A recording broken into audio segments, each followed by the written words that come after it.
तर मित्रांनो, आज आपण निघालो होतो पवायला. रस्त्यात जाता जाता सैडी भेटली आणि सैडीला घेऊन आपण निघालो मामाच्या घराकडे.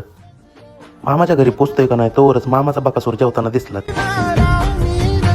मामाच्या बाह्याने पवायला जायचं म्हणलं, जेवायचं ताट लगेच साईडला ठेवलं आणि कपडे घालून निघाला. पोहायला तर निघालो होतो खरं, पण विहिरीत पाणी आहे का नाही आम्हाला सुद्धा माहित नव्हतं. मनातल्या मनात मामाच्या बाह्याला शिवाय देत निघालो आता विहिरीकडे. पवायला जायचं म्हणजे गँग तर पाहिजेच असते. आता आम्ही गँग शोधतच होतो. आता आम्हाला गँग भेटली, ती म्हणजे भोसले वस्तीवर. आता घरापासल्या विहिरीपाशी पवायला मजा येत नाही, त्याच्यामुळे तुम्ही गेल्या वर्षी बघितलीच असेल त्या विहिरीमध्ये आता आम्ही निघालो पवायला. आता तिथे विषय जोराचा होणार होता, कारण विहिरीमध्ये पाणबुडी मोटर चालू होती. तरी पण भेद बाह्याला म्हणलं, बघ मोटर चालू आहे का. आता मोटर तर काही चालू नव्हती, त्याच्यामुळे बाह्या गेला आणि त्या गँगला घेऊनच आला. तर तुमचा भाऊ पाण्यामध्ये उडी टाकण्यासाठी सज्ज झाला. कपडे काढतोय, पण पाण्याची खोली बघून मात्र भाऊची फाटली. आता तुमचा भाऊ सैराट मधला परश झाला आणि पाण्यात उडी टाकली.